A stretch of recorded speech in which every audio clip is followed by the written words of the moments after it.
Vamos à nossa videoaula falando, né, ainda das circunferências e sobre arcos e ângulos. Bom, um arco, ele é uma parte de uma circunferência.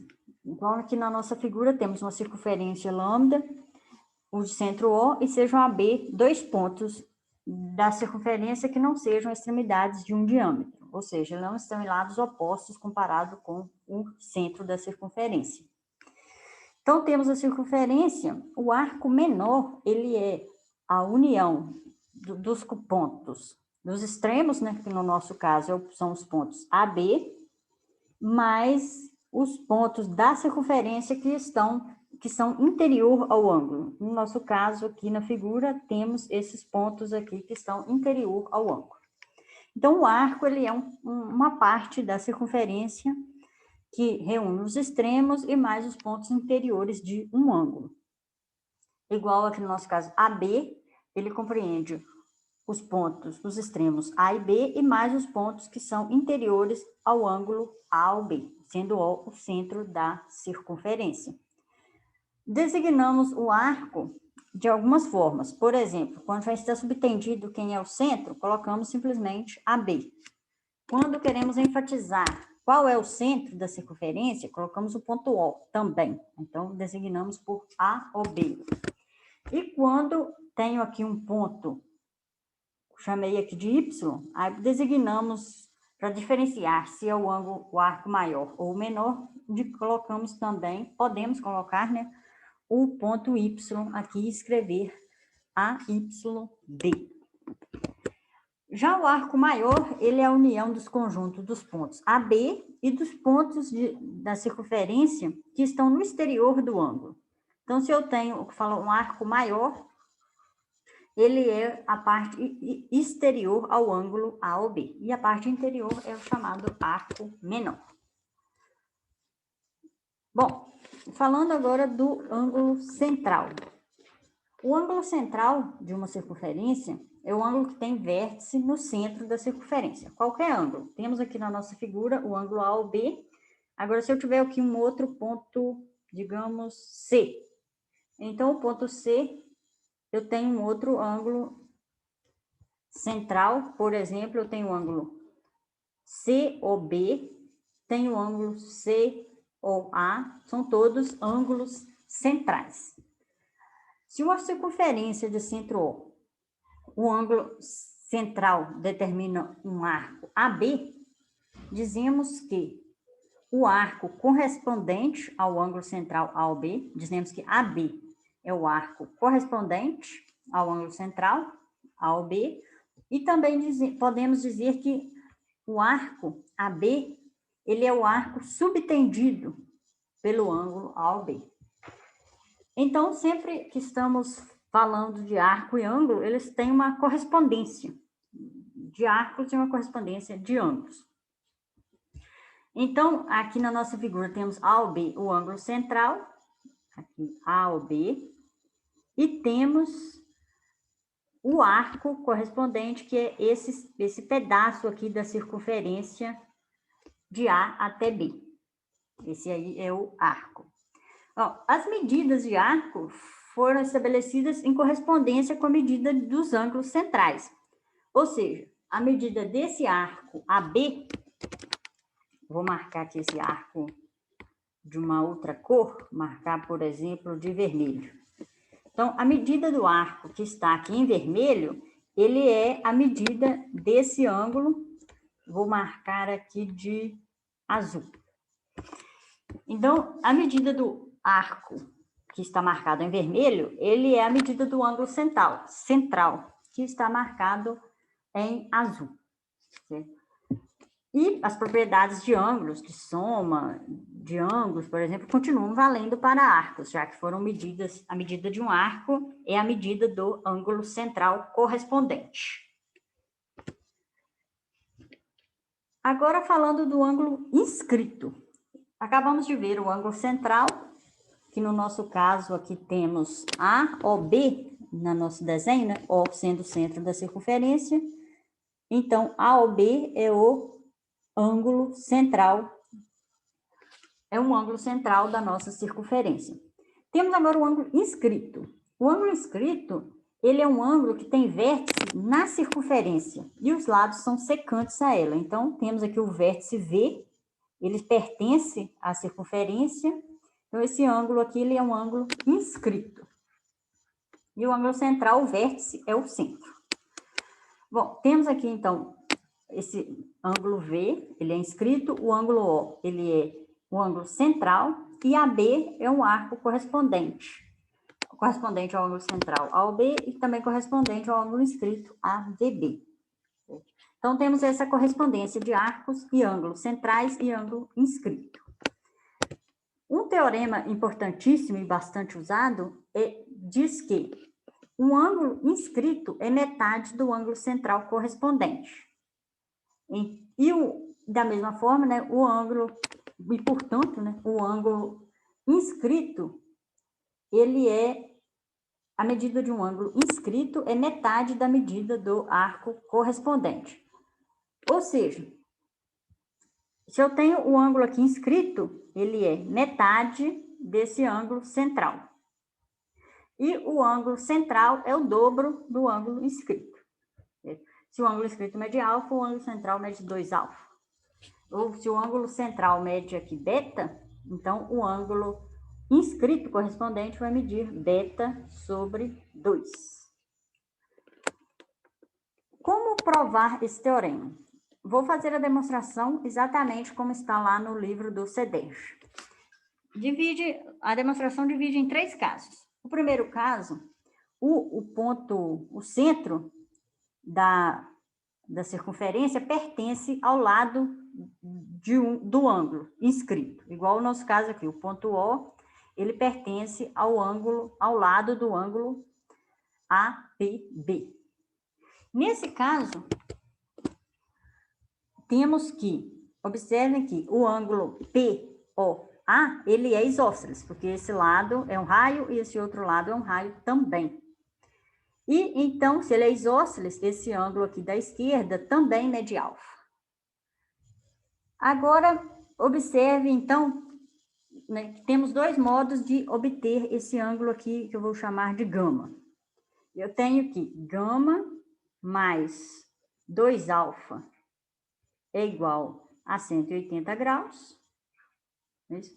E tenho que também que beta mais gama, ou seja, gama mais beta, também é igual a 180 graus, porque estão na mesma reta.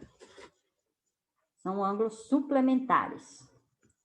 Portanto, usando essas 2 equações, né, obtemos que beta é igual a 2 alfa. Beta é igual a 2 alfa. Também essa é a propriedade do ângulo externo, né, dos triângulos. O ângulo externo, ele é a soma dos outros 2 ângulos. Portanto, temos aqui que beta é igual a 2 alfa, como queríamos provar, né? Queríamos provar que o ângulo central, ele é o dobro do ângulo inscrito. Esse foi o primeiro caso. Agora vamos ao segundo caso. O segundo caso é quando o centro, ele é um ponto interior ao ângulo. Então, quando o centro aqui é interior, o que fazemos? Traçamos aqui essa reta em azul, que está pontilhada, e usamos o primeiro caso, porque agora com essa reta azul, o ângulo β1 e o ângulo α1, eles se enquadram no caso anterior. Então, pelo caso anterior, eu tenho que β1 é igual a 2 α1.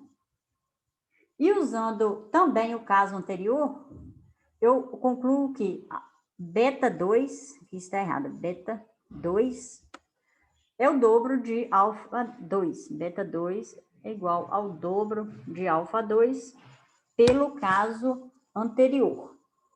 Porque um dos lados do ângulo, desses 2 ângulos, o centro, né, pertence a esse lado.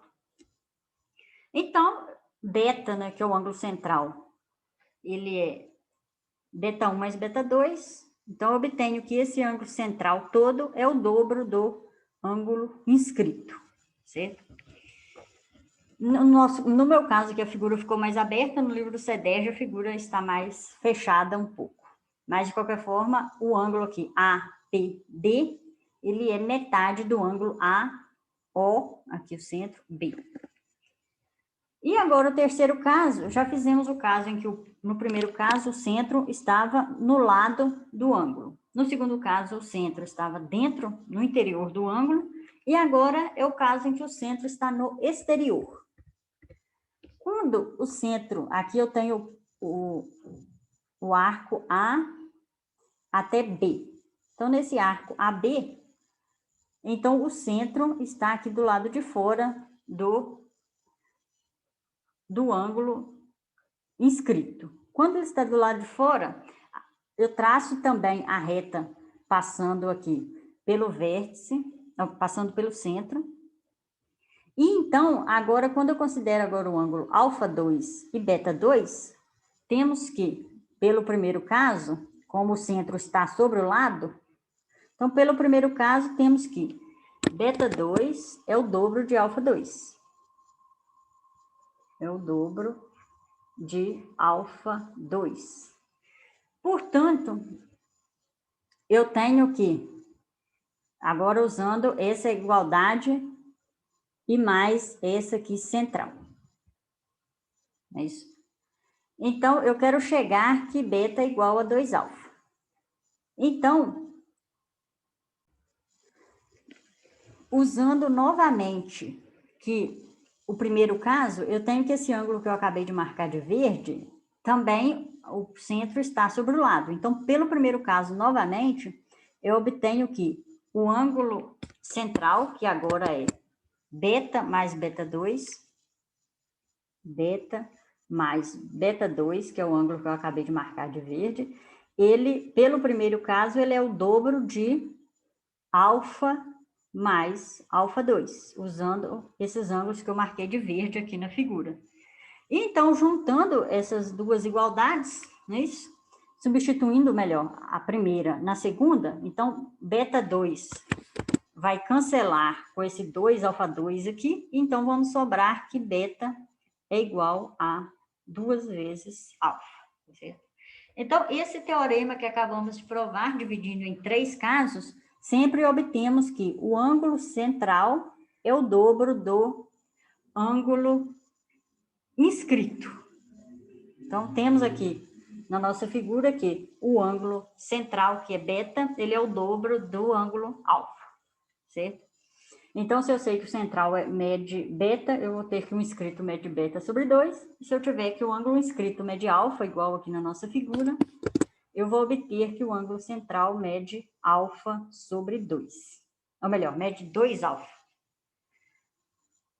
Bom, tem várias aplicações, né, nos exercícios do CEDERJ, vejam lá. E vamos falar agora das aplicações mais imediatas, que são os corolários. Lembrando que quando eu tenho um teorema, né, o corolário é aplicações mais imediatas do teorema, resultados mais imediatos. O primeiro deles, aqui a letra A, diz que quando ângulos que subtendem o mesmo arco têm mesma medida. Na nossa figura, temos o arco AB. Então, temos aqui um pedaço da circunferência, né, que é o arco. E esse pedaço, temos aqui esse ângulo C, temos esse outro ângulo C também, todos ficaram designados pela mesma letra. Todos eles são iguais, porque eles compreendem, né? Eles subentendem o mesmo arco, certo?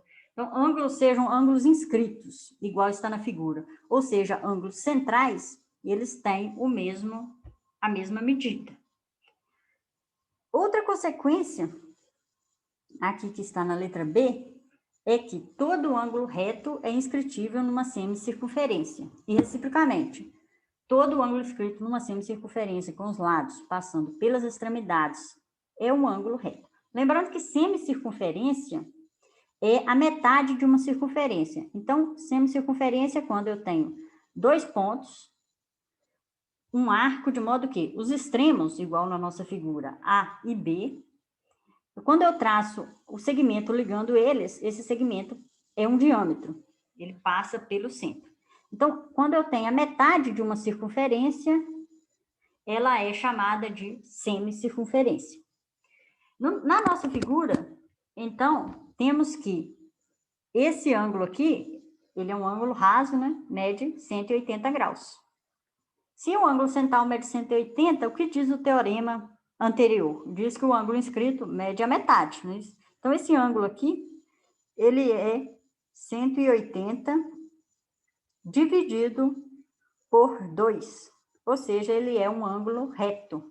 Certo? Então, esse ângulo, se eu tenho a semicircunferência, o ângulo inscrito, ele mede 90 graus. E também vale a recíproca. Se eu tenho um ângulo de 90 graus, de modo que o ângulo seja inscrito numa semicircunferência, ou seja, se eu tenho um ângulo e sabendo aqui que esse segmento AB é o diâmetro, eu já posso inferir que o ângulo é 90 graus. Bom, então, essas duas consequências mais imediatas, vamos agora falar do ângulo de segmento. Essa parte está como um dos exercícios. Não, o ângulo de segmento ainda está na parte final lá do capítulo do CEDERJ, mas mais à frente ele já vai falar, vamos falar de uma parte que está nos exercícios. Falando o que é o ângulo de segmento. O ângulo de segmento, ele é aquele que tem vértice e uma circunferência. E também um lado secante e o outro tangente à circunferência. Então, tenho o vértice, aqui está sobre a circunferência, que é o ponto P, e tenho dois lados. Aqui o ângulo de segmento é esse ângulo aqui, de APB. Por quê? Um lado é tangente, que é esse lado que vai de P até aqui na direção de A, e o outro lado é de P até B. Então, esses dois lados, esse outro lado é secante. Então, um lado é secante, o outro é tangente, ela é chamado ângulo de segmento. Uma propriedade importante que também pode ser provada, não vamos provar aqui para não delongar muito a aula, é um resultado que diz que a medida do ângulo de segmento é igual a metade da medida do arco correspondente. Então, se eu tenho aqui um ângulo de segmento alfa, então tenho aqui então, se eu tenho um ângulo de segmento, eu tenho uma secante. Ou seja, tenho dois pontos. E esses dois pontos determinam um arco, e o ângulo central vai medir, então, o dobro, que é 2 alfa.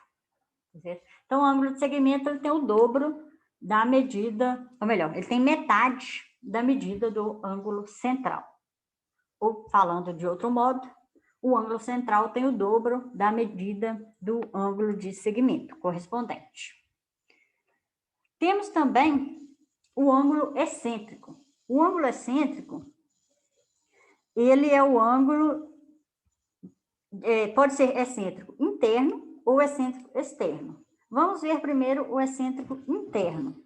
Interno quer dizer que ele está dentro da circunferência. Então, o vértice dele aqui também está dentro da circunferência, ele é interior à circunferência. O ângulo excêntrico interno, ele é um ângulo formado por duas secantes que se interceptam no interior da circunferência. Ou seja, então eu tenho aqui duas secantes, D, B e CA, e elas se interceptam nesse ponto, aqui que eu marquei de verde, interior à circunferência, fora do centro. Tenho aqui o centro O, a interseção delas tem que ser fora do centro. Na figura aqui, alfa é um ângulo excêntrico. Excêntrico interno, ele está dentro da circunferência. Bom, temos duas propriedades, dois resultados, né? Portanto, podem ser provados, é que alfa, a medida de alfa é igual a B, então vamos lembrar aqui o que é o arco AB, mais a medida do arco CD, tudo dividido por 2. Vou traçar aqui quais são essas medidas AB e CD. AB é o ângulo central, não é isso? Então, a medida é a medida desse ângulo aqui central. A medida de A do arco AB. E a medida do arco CD, agora eu vou traçar o segmento aqui, que vai de C até o ângulo central, que é O, e volta aqui em D. Então, esse ângulo central, esse ângulo aqui, CD, ele está aqui, nessa parte da figura, certo? Lembrando que o ângulo central é sempre aqui o ângulo que o arco faz com o centro, tá certo? Já o ângulo excêntrico, ele tem a interseção fora do centro. Bom, vimos o que é o excêntrico interno, vimos essa primeira propriedade. Tem aqui uma segunda propriedade que diz respeito aos segmentos. Esse segmento, essa propriedade, diz que quando eu tenho assim essa divisão, vou agora, para falar de segmento, vou apagar o que vimos sobre ângulos, clarear aqui a figura. Essa propriedade diz que AP, então, dividi aqui um ponto, a minha figura, em um ponto P. A figura diz que de A até P vezes AP, e depois de P até C, é igual de D vezes até P e de P até D, tá certo? Na prática, então, eu divido aqui a minha circunferência e pego os segmentos. E também, se eu dividir, claro, qualquer outro ponto, aqui fiz uma nova secante, né? Passando por esse ponto aqui P. Então, essa nova secante, se eu chamar aqui de E, esse ponto aqui da circunferência, e de F, esse outro ponto. Então, a mesma coisa. Eu também posso fazer aqui mais uma igualdade. Eu vou ter que P vezes PF, também vale essa igualdade, tá certo? Ou seja, qualquer secante que eu fizer passando pelo mesmo ponto vai valer toda essa igualdade, tá certo? APC é igual BP, PD é igual EP, PF, tá certo? Qualquer secante que eu traçar passando por um mesmo ponto. Essa igualdade, ela é provada usando semelhança de triângulo, está a partir da página 172 do livro do CEDES, volume 1, e essa propriedade, ela é chamada potência de um ponto. Então, essa igualdade aqui, esse número, né, AP vezes PC, é chamada potência do ponto P.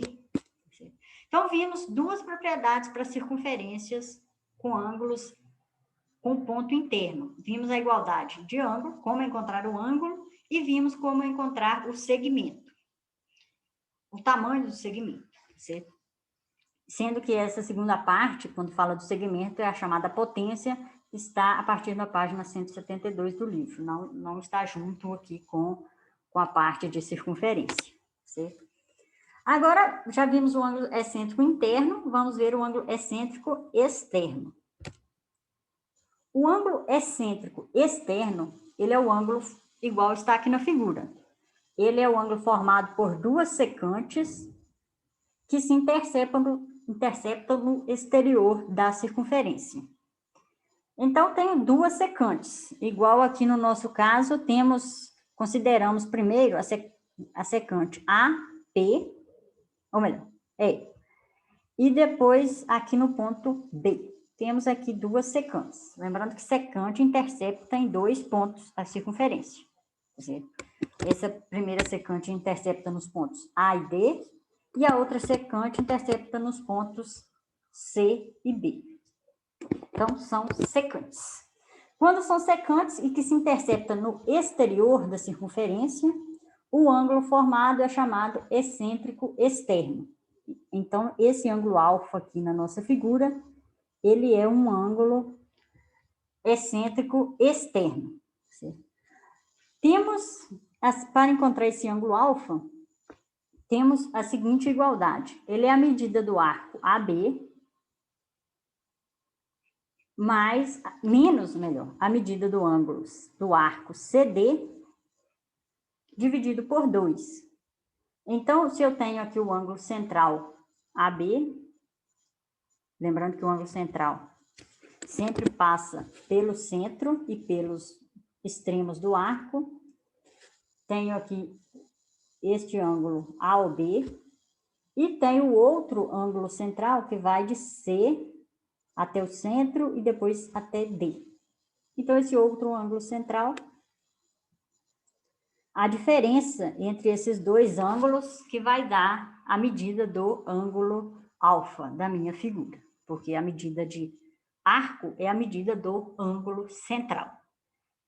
Agora, falando da potência de um ponto quando ele está na parte exterior. A potência, a igualdade, né, diz que eu também faço a mesma coisa, pego o segmento e quebro ele aqui em um ponto P, tá certo? Então, eu tenho AD e tenho aqui o ponto P.